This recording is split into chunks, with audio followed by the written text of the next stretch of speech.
Tapon na natin muna itong nakuha natin at dali natin doon sa bahay.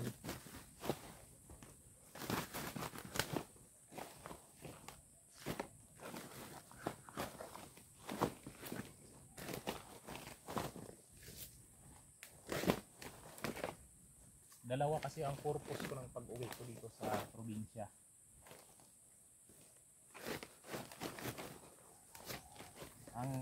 Ang unang purpose ko is dito na tumira.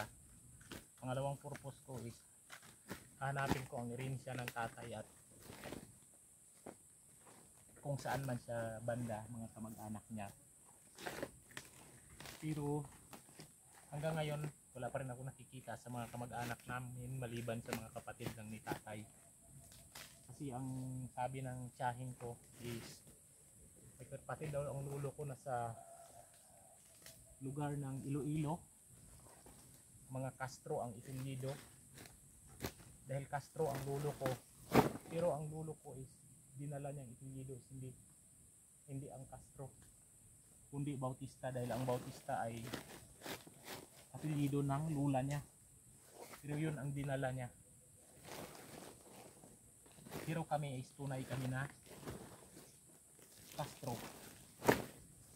Hindi kami Bautista rin kami sa middle, siya sa middle name yung lolo ko. Pero yung middle name niya, yun ang dinala niya na apelyido.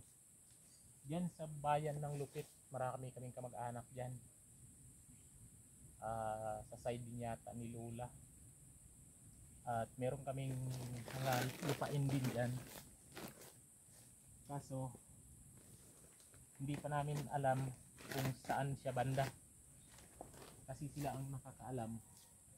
At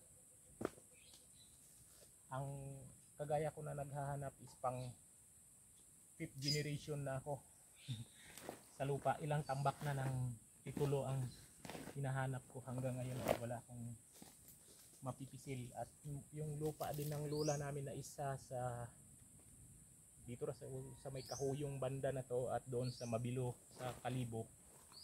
Mabilo Kalibo is naibinta na daw yun, naibinta sa mga Chudosyo.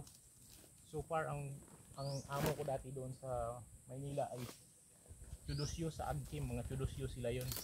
Hindi ko lang alam kung sila ang nakabili ng lupa namin sa Mabilo sa Kalibo.